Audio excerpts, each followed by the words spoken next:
복덕방 이태준. 철석. 앞집 판장 밑에서 몰래 버리는 소리가 났다. 주먹구구에 골똘했던 안초시에게는 놀랄만한 폭음이었던지 다리 부러진 돋보기 너머로 똑 모이를 쪼으려는 닭의 눈을 해가지고 수채구멍을 내다본다. 뿌연 뜨물에 휩쓸려 나오는 것이 여러 가지다. 호박꼭지, 계란 껍데기, 거피해버린 녹두 껍질. 녹두 빈자떡을 부치는 게로군. 한 5, 6년째 안초시는 말끝마다 젠장 아니면 흥 하는 코웃음을 잘 붙였다. 추석이 내일 모레지, 젠장. 안초시는 저도 모르게 입맛을 다셨다.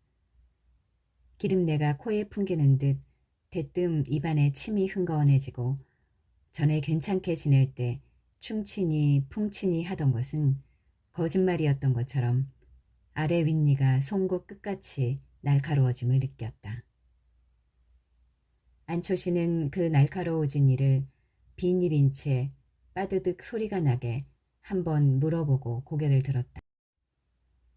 하늘은 천리같이 트였는데 조각구름들이 여기저기 널렸다. 어떤 구름은 깨끗이 발에 말린 옥양목처럼 흰 빛이 눈이 부시다.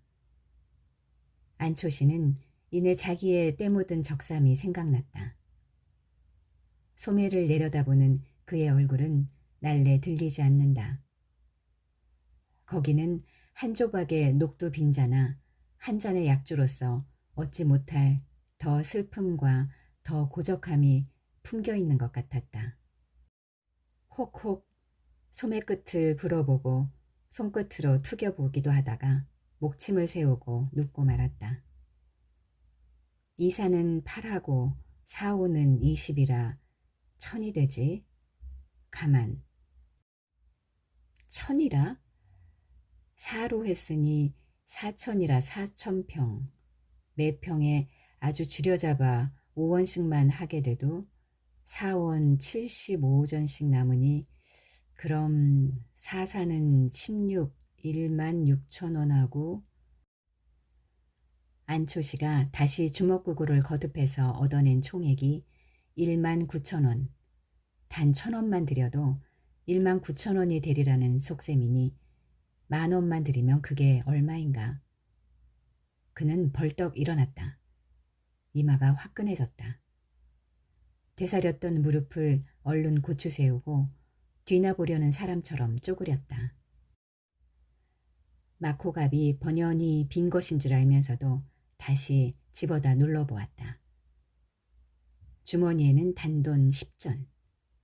그도 안경다리를 고친다고 벌써 3번째인가 4번째인가 딸에게서 4, 50전씩 얻어가지고는 번번이 담뱃값으로 다 내어보내고 말던 최후의 10전. 안초시는 주머니에 손을 넣어 그것을 집어내었다. 백통화 한 푼을 얻은 야윈 손바닥에 가만히 떨리었다. 서참이의 투박한 손을 생각하면 너무나 얇고 잔망스러운 손이거니 하였다. 그러나 이따금 술잔을 얻어먹고 이렇게 내 방처럼 그의 복덕방에서 잠까지 빌어자건만 한 번도 집거관이나 해먹는 서참이의 생활이 부럽지는 않았다. 그래도 언제든지 한 번쯤은 무슨 수가 생겨 다시 한번 내 집을 쓰게 되고 내 밥을 먹게 되고 내 힘과 내 낯으로 다시 한번 세상에 부딪혀 보려니 믿어졌다. 초시는 전에 어떤 관상쟁이에 엄지손가락을 안으로 넣고 주먹을 쥐어야 재물이 나가지 않는다 라는 말이 생각났다. 늘 그렇게 쥐노라고는 했지만 문득 생각이 나서 내려다볼 때는 을에 엄지손가락이 얄밉도록 밖으로 쥐어져 있었다. 그래 득팀전을 하다가도 실패를 하였고 그래 집까지 잡혀서 장전을 내었다가도 그만 화제를 보았거니 하는 것이다. 이놈의 엄지손가락아, 안으로 좀 들어가, 젠장. 하고 연습 삼아 엄지손가락을 먼저 안으로 넣고 아프도록 두 주먹을 꽉 쥐어보았다. 그리고 당장 내어보낼 돈이면서도 그 10전짜리를 그렇게 쥔 주먹에 단단히 넣고 담배가게로 갔다. 이 복덕방에는 흔히 세 늙은이가 모여 있었다. 언제 누가 와서 집 보러 가잘지 몰라 늘 갓을 쓰고 앉아서 행기를 잘 내다보는 얼굴 붉고 눈방울 큰 노인은 주인 서참이다. 참이로 다니다가 합병 후에는 5해를 놀면서 시기를 엿보았으나 별 수가 없을 것 같아서 이럭저럭 심심파적으로 갖게 된 것이 이 가옥 중개업이었다. 처음에는 겨우 굶지 않을 만한 수입이었으나 대정 8, 9년 이후로는 시골 부자들이 세금에 물려 혹은 자녀들의 교육을 위해 서울로만 몰려들고 그런데다 돈은 흔해져서 관철동, 다옥정 같은 중앙지대에는 그리 고옥만 아니면 10,000원대를 예사로 훌훌 넘었다. 급한해 봄가을로 어떤 달에는 300~400원 수입이 있어 그러기를 몇 해를 지나 가회동에 수십 칸의 집을 세웠고 또 몇 해 지나지 않아서는 창동 근처에 땅을 장만하기 시작하였다. 지금은 중개업자도 많이 늘었고 건양사 같은 큰 건축회사가 생겨서 당사자끼리 직접 팔고 사는 것이 원칙처럼 되어가기 때문에 중개료의 수입은 전보다 훨씬 줄은 셈이다. 그러나 20여 칸 집에 학생을 치고 싶은 대로 치기 때문에 서참이의 수입이 없는 달이라고 쌀값이 밀리거나 나무값에 졸릴 형편은 아니다. 세상은 먹고 살게 마련이야. 서참이가 흔히 하는 말이다. 칼을 차고 훈련원에 나서 병법을 익힐 째는 한번 호령만 하고 보면 산천이라도 물러설 것 같던 그 기계와 오늘의 자기. 한낱 각회로 복덕방 영감으로 기생 갈보 따위가 사글새빵 한 칸을 얻어달래도 네 하고 따라 나서야 하는 만인의 심부름꾼인 것을 생각하면 서글픈 눈물이 아니 날 수도 없는 것이다. 워낙 술을 즐기기도 하지만 어떤 때는 남몰래 이런 감회를 이기지 못해서 술집에 들러선 적도 여러 번이다. 그러나 호반들의 기계가 흔히 혈기에서 나오는 것이기 때문인지 몸에서 혈기가 줄어듦에 따라 그런 감회를 일으킴조차 요즘은 적어지고 말았다. 하루는 집에서 점심을 먹다 듣노라니 무슨 장사치에 외우는 소리인데 아무래도 귀에 익은 목청이다. 자세히 귀를 기울이니 점점 가까우는 소리인데 제법 무엇을 사라는 소리가 아니라 유리병이나 간장통 팔겄소 하는 소리다. 그런데 이 목청이 보면 꼭 알 사람 같아 일어서 마루 들창으로 내어다 보니 이번에는 가만이나 신문 잡지 팔겄소 하면서 가만히 두어 개를 쥐고 한 손에는 저울을 들고 중노인이나 된 사람이 지나가는데 아는 사람은 확실히 아는 사람이다. 그러나 그를 어디서 알았으며 성명이 무엇이며 애초에는 무엇을 하던 사람인지가 간감해지고 말았다. 오라 그렇군 분명 저런 하고 그는 한참 만에 고개를 끄덕였다.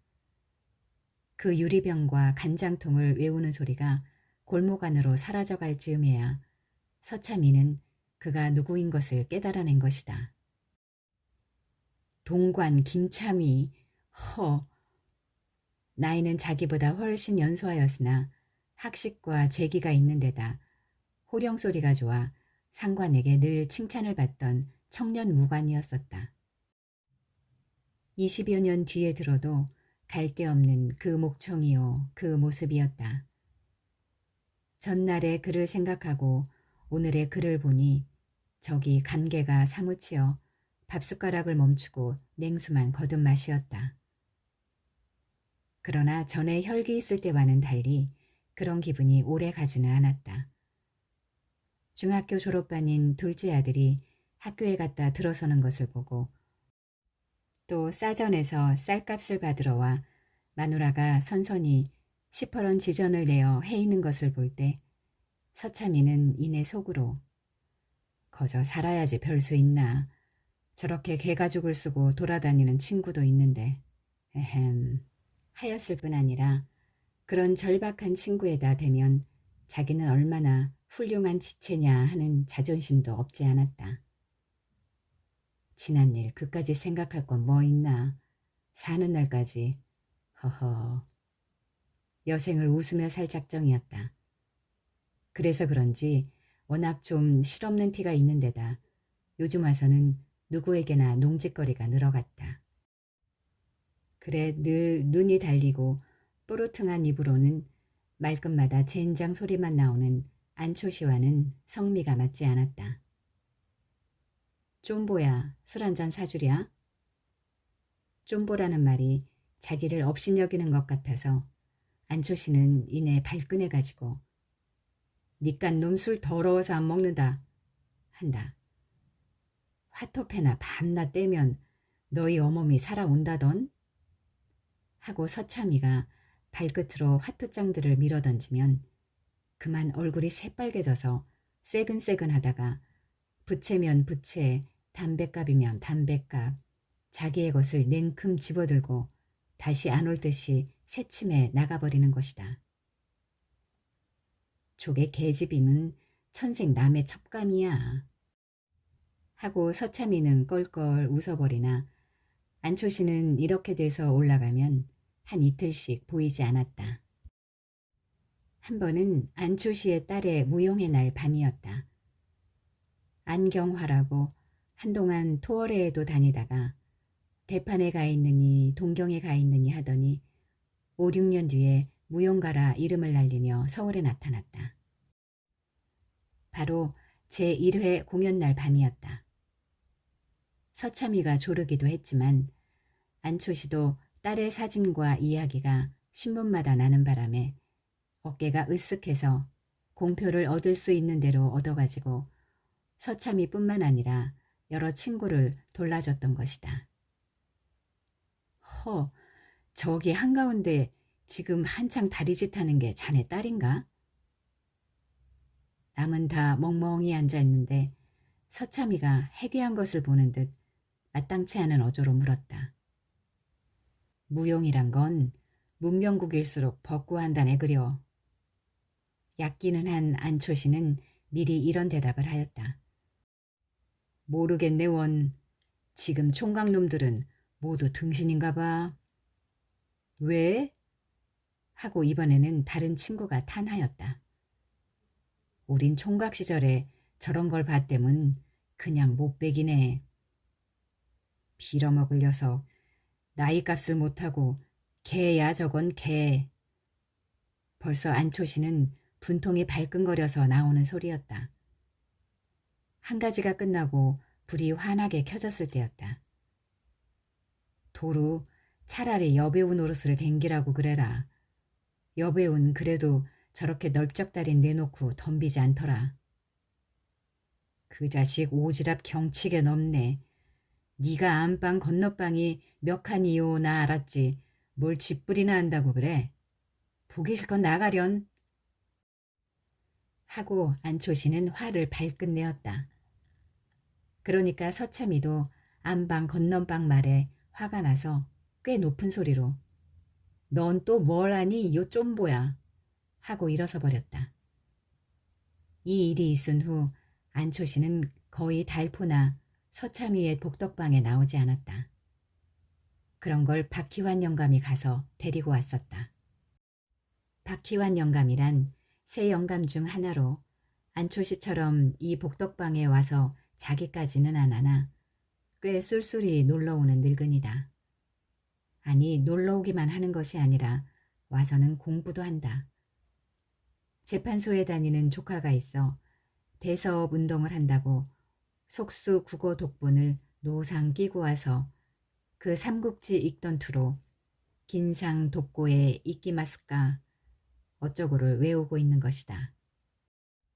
그러나 속수 국어 독본 뚜껑이 손때에 절고 또 어떤 때는 목치미에 받쳐 베고 낮잠도 자서 머리때까지 새까맣게 절어 조선 총독부 편찬이란 글자들은 보이지 않게 되도록 대서업 허가는 의연히 나오지 않는 모양이었다. 너나 내나 다 산 것들이 어분가져 뭘 허니 무슨 세월에 흥 하고 어떤 때 안초시는 한나절이나 화투패를 떼다 안 떨어지면 그 화풀이로 박희환 영감이 들고 중얼거리는 속수 국어 독본을 툭 채어 행길로 팽개치며 그랬다. 넌 또 무슨 재술 바라고 밤낮 화투패나 떨어지길 바라니? 난 심심풀이지. 그러나 속으로는 박희환 영감보다 더 세상에 대한 야심이 끓었다. 딸이 평양으로 대구로 다니며 지방 순회까지 하여서 제법 돈량이나 거친 것 같으나 연구소를 내느라고 집을 뜯어 고친다, 유성기를 사들인다, 교제를 하러 돌아다닌다 하노라고 더구나 귀찮게만 아는 이 애비를 위해 쓸 돈은 예산에부터 들지 못하는 모양이었다. 예, 낡은 솜이 돼 그런지 삭바느질이 돼 그런지 바지솜이 모두 치여서 어떤 땐 호도시야. 암만 해도 샤스를 한 벌 사 입어야겠다. 하고 딸의 눈치만 보아오다 한 번은 입을 열었더니 어련히 이제 사드리려고요. 하고 딸은 대답은 선선하였으나 셔츠는 그의 겨울이 다 지나도록 구경도 못하였다. 셔츠는커녕 안경다리를 고치겠다고 돈 1만 원만 달래도 1원짜리를 굳이 바꿔다가 50전 한 입만 주었다. 안경은 돈을 좀 주무르던 시절에 장만한 것이라 태만 5, 6원 먹은 것이어서 50전만으로는 그런 다리는 어림도 없었다. 50전짜리 다리도 있지만 살 바에는 조촐한 것을 택하던 초시의 성미라 더구나 면상에 짝짝이로 드러나는 것을 사기가 싫었다. 차라리 종이 노끈인 채로 쓰기로 하고 50전은 담뱃값으로 나가고 말았다. 왜 안경다리는 안 고치셨어요? 딸이 그날 저녁으로 물었다. 흥. 초씨는 말을 하지 않았다. 딸은 며칠 뒤에 또 50전을 주었다. 그러면서 어떻게 들으라고 하는 소리인지 아버지 보험료만 해도 한 달에 3원 80전씩 나가요. 하였다. 보험료나 타먹게 어서 죽어달라는 소리로도 들렸다. 그게 내게 상관 있니? 아버지를 위해 들었지 누굴 위해 들었겠어요 그럼. 초씨는 정말 날 위해 하는 검은 살아서 한 푼이라도 다오. 죽은 뒤에 내가 알게 뭐냐. 소리가 나오는 것을 억지로 참았다. 50전님은 왜 안경다리를 못 고치세요? 초씨는 설명하지 않았다. 지금 아버지가 좋고 낮은 걸 가리실 처지예요. 그러나 50전은 또 막호값으로 다 나갔다. 이러기를 아마 서너 번째다. 자식도 소용없어. 더구나 딸 자식. 그저 내수 중에 돈이 있어야. 초씨는 돈의 기묘성을 날로 더욱 심각하게 느꼈다. 돈만 가지면야 좀 좋은 세상인가. 심심해서 운동 삼아 좀 나다녀 보면 거리마다 짓느니 고층 건축들이요. 동네마다 느느니 그림 같은 문화주택들이다. 조금만 정신을 놓아도 물에서 갓 튀어나온 미역이처럼 미끈미끈한 자동차가 등덜미에서 소리를 꽥 지른다. 돌아다 보면 운전수는 눈을 부릅떴고 그 뒤에는 금시계 줄이 번쩍거리는 살찐 중년 신사가 빙글에 웃고 앉아 있는 것이었다. 예순이 내일 모레 젠장할 것. 초씨는 늙어가는 것이 원통하였다. 어떻게 해서나 더 늙기 전에 적게 돈 10,000원이라도 붙들어 가지고 내 손으로 다시 한번 이 세상과 교섭해보고 싶었다. 지금 이 꼴로서야 문화주택이 암만 서기로 내게 무슨 상관이며 자동차, 비행기가 개미떼나 파리떼처럼 퍼지기로 나와 무슨 인연이 있는 것이냐. 세상과 자기와는 자기 손에서 돈이 떨어진 그 즉시로 인연이 끊어진 것이라 생각하였다. 그러면 송장이나 다름없지 뭔가. 초씨는 이런 질문을 자신에게 던진 지가 이미 오래였다. 무슨 수가 없을까? 또 무슨 그루태기가 있어야 비비지.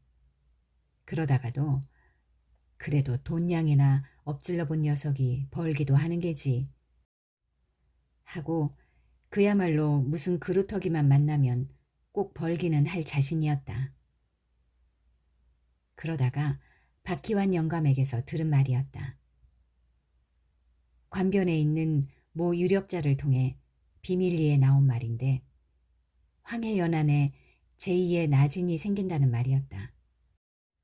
지금은 관청에서만 알 뿐이나 축항용지는 비밀리에 매수되었으므로 머지않아 당국자로부터 공표가 있으리라는 것이다. 그럼 거기가 황무진가 전답들인가? 초씨는 눈이 뻘게 물었다. 밭이라던데? 밭? 그럼 몇 평 얼마나 간다나? 좀 몰랐대.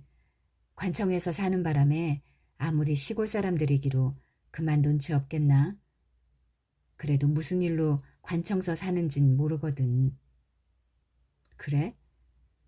그래, 그리 오르진 않았대. 아마 평당 25, 6전씩이면 살 수 있다나 보네. 그러니 화중지병이지 뭘 허나 우리가. 초씨는 관자놀이가 욱신거렸다. 정말이기만 하면 한 시각이라도 먼저 덤비는 놈이 더 남는 판이다. 나진도 5, 6전 하던 땅이 한번 개항한다는 소문이 나자 당년으로 5, 6전에 100배 이상이 올랐고 3, 4년 뒤에는 땅 나름이지만 어떤 요지는 1000배 이상이 오른 데가 많다. 다 산 나이에 오래 끌 건 뭐 있나. 당년으로 넘겨도 최소한도 5원씩이야 무려할 테지. 혼자 생각한 초씨는 대관절 어디란 말이야 거기가? 하고 나한쯤에 물었다.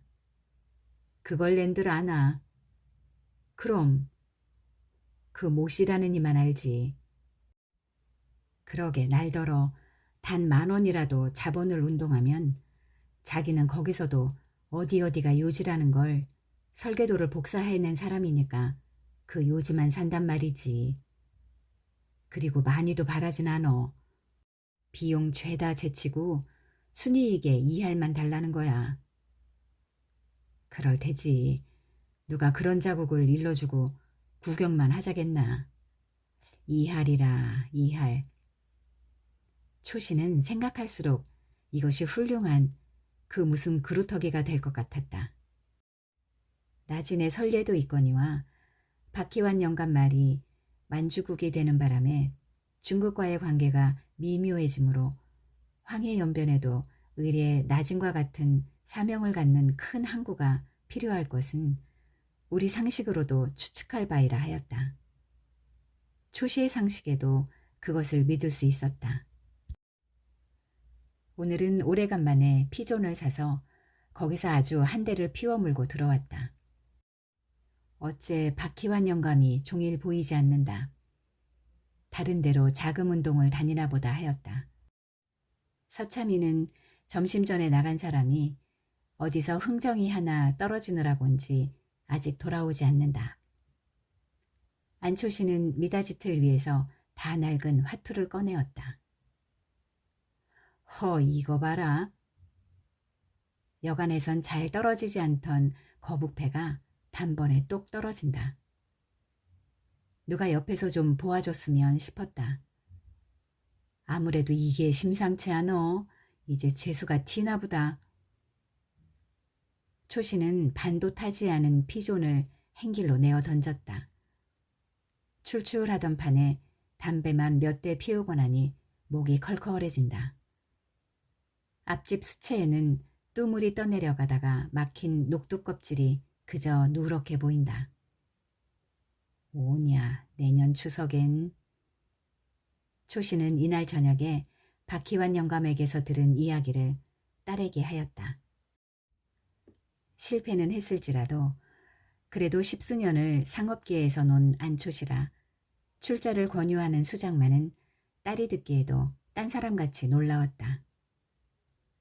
딸은 즉석에서는 가부를 말하지 않았으나 그의 머릿속에서도 이내 잊혀지지 않았던지 다음 날 아침에는 딸 편이 먼저 이야기를 다시 꺼내었고 초씨가 박희환 영감에게 묻던 이상으로 시시콜콜하게 캐물었다.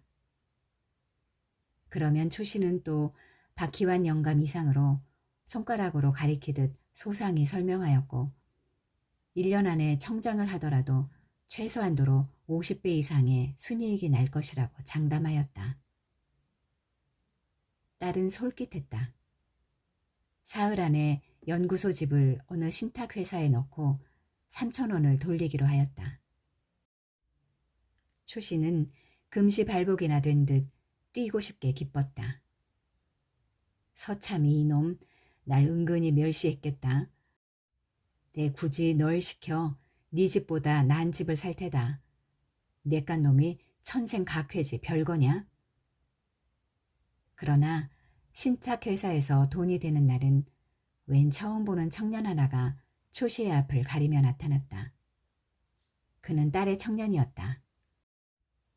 딸은 아버지의 손에 단 일전도 넣지 않았고 꼭 그 청년이 나서 돈을 쓰며 처리하게 하였다. 처음에는 팽 나오는 노염을 참을 수가 없었으나 며칠 밤을 지내고 나니 적어도 3,000원의 순이익이 5, 6만 원은 될 것이라 10,000원 하나야 어디로 가랴 하는 타협이 생겨서 안초씨는 으실으실 그 이를테면 사위 녀석격인 청년의 뒤를 따라 나섰다. 1년이 지났다. 모두 꿈이었다. 꿈이라도 아주 악한 꿈이었다. 3,000원어치 땅을 사놓고 날마다 신문을 들여다보며 수소문을 하여도 거기는 축항이 된단 말이 신문에도 소문에도 나지 않았다. 용당포와 다사도에는 땅값이 30배가 올랐느니 50배가 올랐느니 하고 졸부들이 생겼다는 소문이 있어도 여기는 간감 소식일 뿐 아니라 나중에 역시 이것도 박희환 영감을 통해 알고 보니 그 관변 모 씨에게 박희환 영감부터 소가 떨어진 것이었다. 축항 후보지로 측량까지 하기는 하였으나 무슨 결점으로인지 중지되고 마는 바람에 너무 기민하게 거기다 땅을 샀던 그 모 씨가 그 땅 처치에 곤란하여 꾸민 연극이었다. 돈을 쓸 때는 1원짜리 한 장만져도 못 받지만 벼락은 초씨에게 떨어졌다. 서너 끼씩 굶어도 밥 먹을 정신이 나지도 않았거니와 밥을 먹으러 들어갈 수도 없었다. 재물이란 친자간의 의리도 배추 밑돌이듯 하는 건가? 탄식할 뿐이었다. 밥보다는 술과 담배가 그리웠다. 물론 안경다리는 그저 못 고쳤다. 그러나 이제는 50전짜리는커녕 단 10전짜리도 얻어볼 길이 없었다. 추석 가까운 날씨는 해마다의 그때와 같이 맑았다. 하늘은 천리같이 트였는데 조각구름들이 여기저기 널리었다. 어떤 구름은 깨끗이 발에 말린 옥양목처럼 흰빛이 눈이 부시다. 안초씨는 이번에도 자기의 때 묻은 적삼이 생각났다.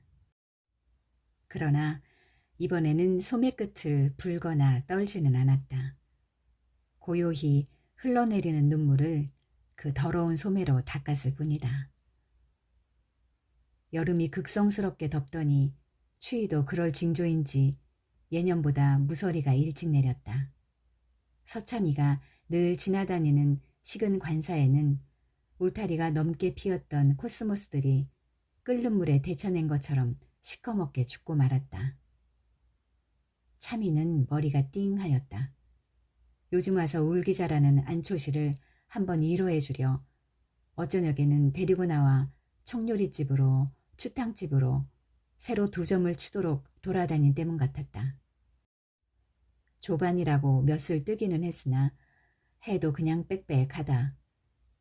안초시도 그럴 것이니까 해는 벌써 오정때지만 끌고 나와 해장술이나 먹으리라 하고 부지런히 내려와 보니 웬일인지 복덕방이라고 쓴 배발이 아직 내걸리지 않았다. 이 사람 봐. 어느 땐 줄 알고 코만 고누. 그러나 코 고는 소리는 들리지 않았다.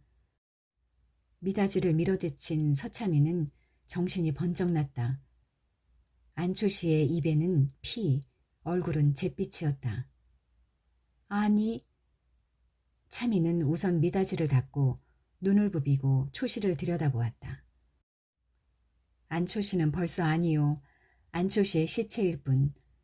둘러보니 무슨 약병 하나가 굴러져 있었다.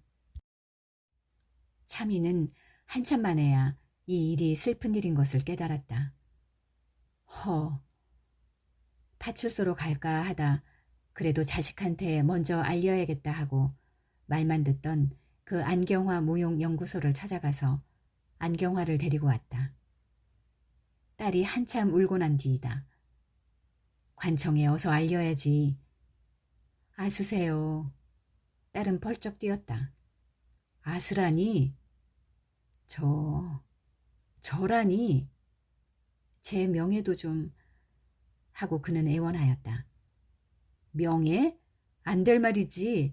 명예를 생각하는 사람이 애빌 저 모양으로 세상 떠나게 해? 안경화는 엎드려 다시 울었다. 그러다가 나가려는 서참이의 다리를 끌어안고 놓지 않았다. 그리고 저를 살려주세요. 소리를 몇 번이나 거듭하였다. 그럼 비밀은 내가 지킬 테니 나 하자는 대로 할까? 네. 서참이는 다시 앉았다. 부친 위에 보험 든 거 있지? 네, 간이보험이야요. 무슨 보험이던 얼마나 타게 되누? 480원이요. 부친 위에 들었으니 부친 위에 다 써야지? 그럼요. 그럼 돌아가니가 늘 속샤스 네일 입고 싶어 했어. 좋은 털샤스 하나 사다 입히고 그 위에 진견으로 수의 1습 구색 맞춰 짓게. 허구 선산이 있나? 묻힐 데가? 웬걸요? 없어요. 그럼 공동묘지라도 특등지로 널찍하게 사고 장례식을 장하게 해야 말이지 초라하게 해버리면 내가 그저 안 있을 게야. 알아들어? 네. 하고 안경화는 그제야 핸드백을 열고 눈물 젖은 얼굴을 닦았다. 안초시의 소위 연결식이 그 딸의 연구소 마당에서 열렸다. 서참이와 박희환 영감은 술이 거나하게 취해갔다. 박희환 영감이 무얼 잡혀서 가져왔다는 부의 2원을 서참이가 장례비가 넉넉하니 자네 그 돈 그 계집에 줄 거 없네 하고 우선 술집에 들러 거나하게 곱빼기들을 한 것이다. 연결식장에는 제법 반반한 조객들이 모여들었다. 예복을 차리고 온 사람도 두엇 있었다. 모두 고인을 알아온 것이 아니오 무용과 안경화를 보아 온 사람들 같았다. 그 중에는 고인의 슬픔을 알아 오는 사납인지 덩달아 기분으로 우는 사람인지 울음을 삼키노라고 끄끄 하는 사람도 있었다. 안경화도 제법 눈이 젖어가지고 신식 상복이라나 공단 같은 새까만 양복으로 관 앞에 나와 향불을 놓고 절을 하였다. 그 뒤를 따라 한 20명 관 앞에와 꾸벅거렸다. 그리고 무얼하고 짓거리고 나가는 사람도 있었다. 그들의 분향이 거의 끝날 듯 하였을 때 에헴 하고 얼굴이 시뻘건 서참이도 나섰다. 향을 한 움큼이나 집어놓아 연기가 시꺼멓게 올려솟더니 불이 일어났다. 후후 불어 불을 끄고 수염을 한번 쓰다듬고 절을 했다. 그리고 다시 햄 하더니 조사를 하였다. 나 서참일세 알겠나? 자네 참 호사야. 잘 죽었느니. 자네 살았으면 이런 호사를 해보겠나?